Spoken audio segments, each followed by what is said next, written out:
Every second, from the moment that we take on a new challenge, we start to prepare ourselves.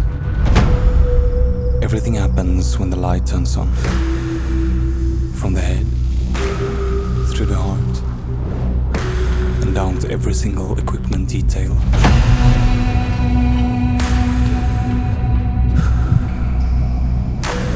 This is what we live for.